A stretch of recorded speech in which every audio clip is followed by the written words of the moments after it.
right here. Yep. We're going to take it from basically straight up and down to that airplane wing shape at the end. Sounds good. I have my pilot's license, and I have always, since I was a kid, loved aviation. So when Amber went out on the Bayou trip, I got to start to shape the propeller. And I never, in my wildest dreams, ever thought that I would build a propeller. And here I am, building a propeller.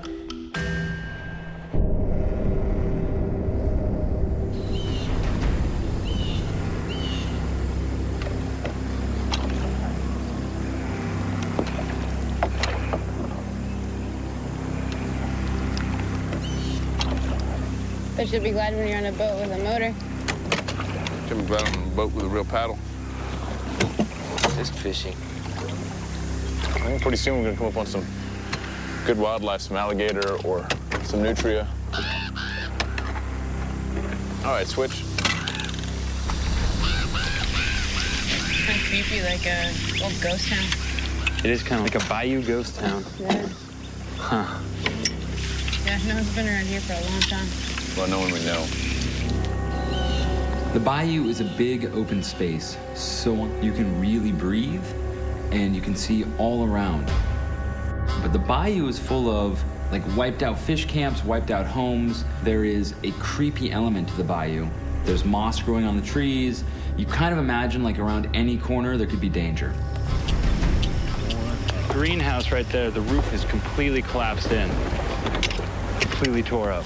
Same thing with this white one over here. In the back of my head, I'm like, what if we see one potentially hostile out there? Who knows how many there could be?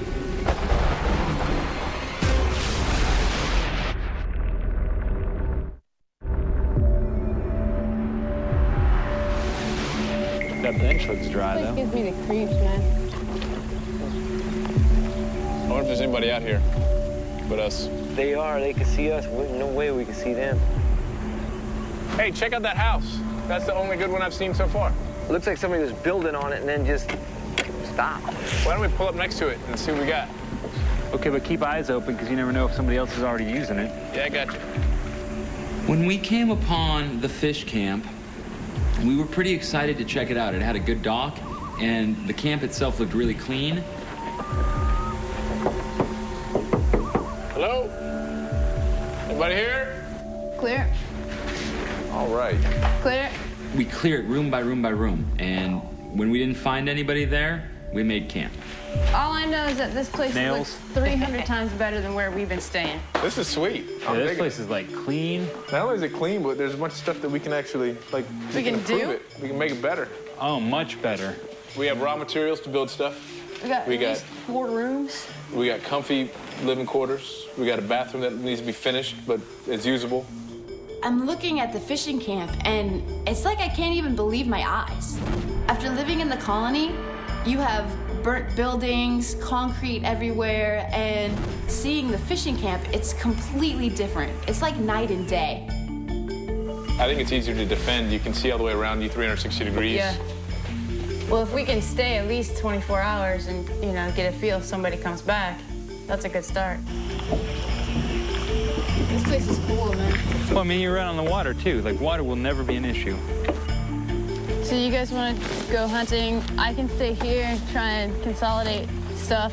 Mike, you can do some fishing. Okay. You and I go set some snares. All right. Okay. Let's do that.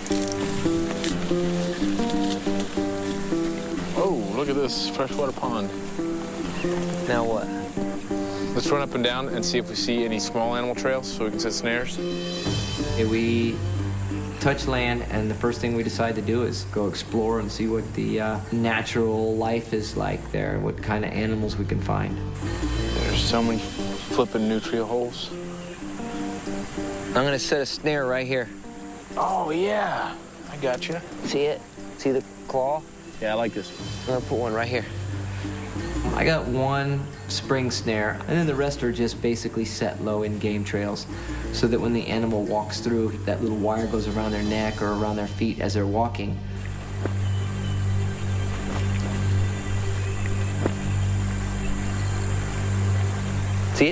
What is it? That's a water moccasin. There, whoa. You got him? I think so. Oh, son of a biscuit. That's a water moccasin. He had the little pointy head. Nice job. Yeah. Five miles away, Sally works with George to design a throttle control for the engine. The default position of the carburetor is like if there's a failure of the cables, if something breaks, a spring pulls it to wide open throttle. And that's not what we want. So relocate the spring, turn the linkage around. So right now, default is idle.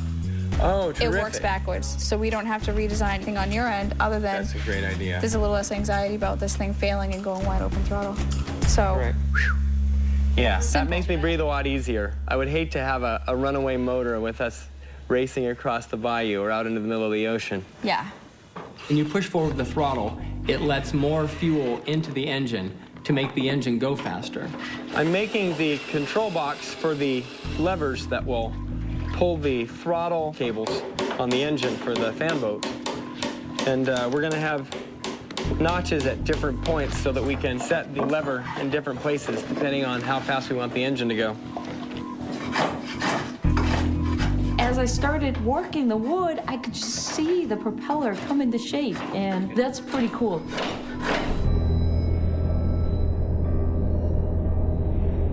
If you could raise the boat a little bit, that thing will drag right over there and it'll require very little preparation. Is that strong enough to do that, you think? Yeah, but there's just nowhere to tie it to. It doesn't go Reno and DeVille prepare to move the escape boat closer to the canal by dragging it with the tractor. Now, this is going to be the problem here, trying to figure those ropes so that we can get a good grip.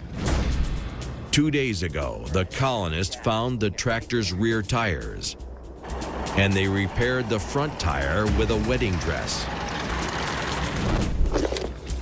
We removed the two lights on both sides of the boat, which led us to two holes that I put the ropes through. I like that. Throw it through that hole and we'll hook these together. And by putting the ropes through, we're able to start attaching it to the tractor. That's some solid core doors. To keep the hull from being damaged in the move, they gather salvaged doors and steel poles. Yo, we need some eyes over here. We're going to start pulling, and I need one person in the front and two people looking on both sides. All right, Reens, take it slow.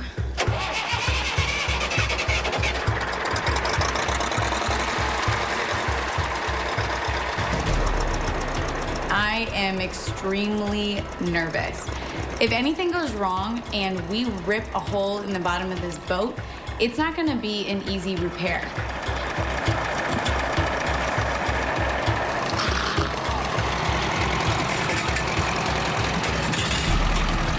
This boat is extremely heavy, and it's fiberglass and wood, and it's old, and I don't want anything to go wrong because I want to get out of here.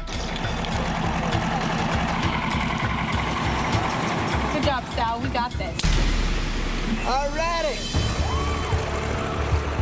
Being with the kids, I did kind of feel rejuvenated. And in fact, your adrenaline is flowing, nothing aches you, and your mind tells your body that you are not old, you are young.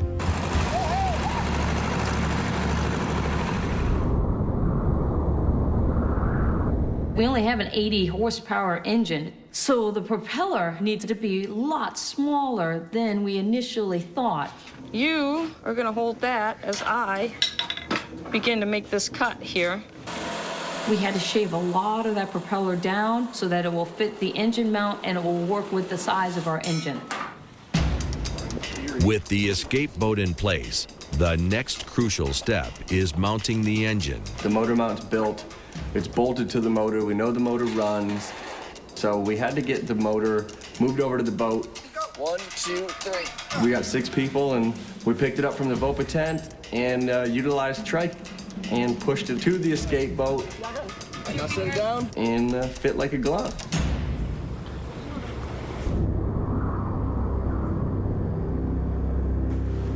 With only 6 colonists remaining to defend the camp, 70-year-old DeVille performs a security check from the watchtower. Sally!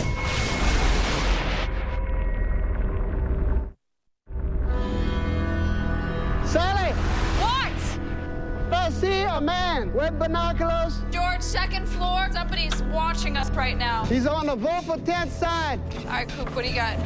Come on up so you can see him better. You see him right on top of the crate, right? I don't think he's alone. 4 of our colonists are out on a hunt. We went into lockdown mode like we should be doing. These people are spying on us as if they were trying to evaluate what our circle of business was during the course of a day at certain times. Keep an eye on them. I'm going to watch the perimeter. Okay. Well, I don't see them anymore. Watch the area they were in. George! Oh, we are spread way too thin for this right now.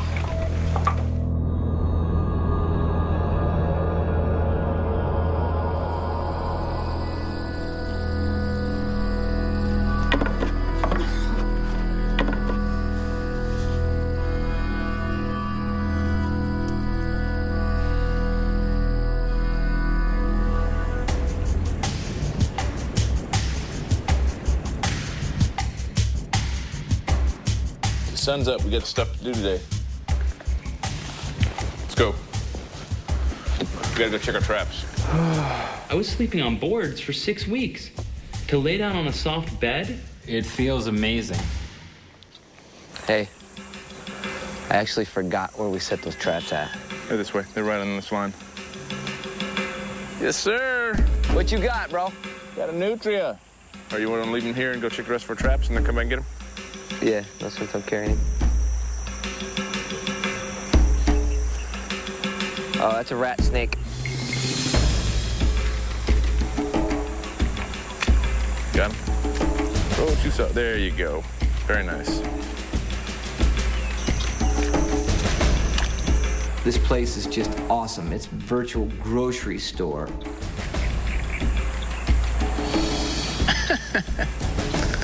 That's awesome. We ain't caught a fish yet, but I think that's because we leave it up to Michael.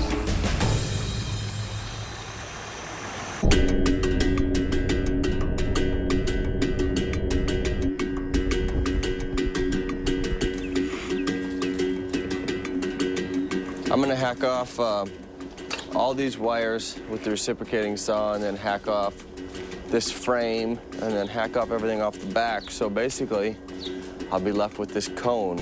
Since our escape boat is a fan boat, for safety reasons and protect our engine that we're spending so much time on, we need some sort of a cage that goes between the passengers and the propeller. And if I can hack this thing off somewhere around here, then basically our cage, I mean, the prop's only gonna be about this high. So basically our cage is already made. Just so happens I've been staring at this 7-foot satellite dish since the day I showed up here. We're running out of materials, we're running out of welding rods, and this dish is basically the exact size that I'll be building a cage, and I figure perfect opportunity, and it's gonna save me about a day's worth of work.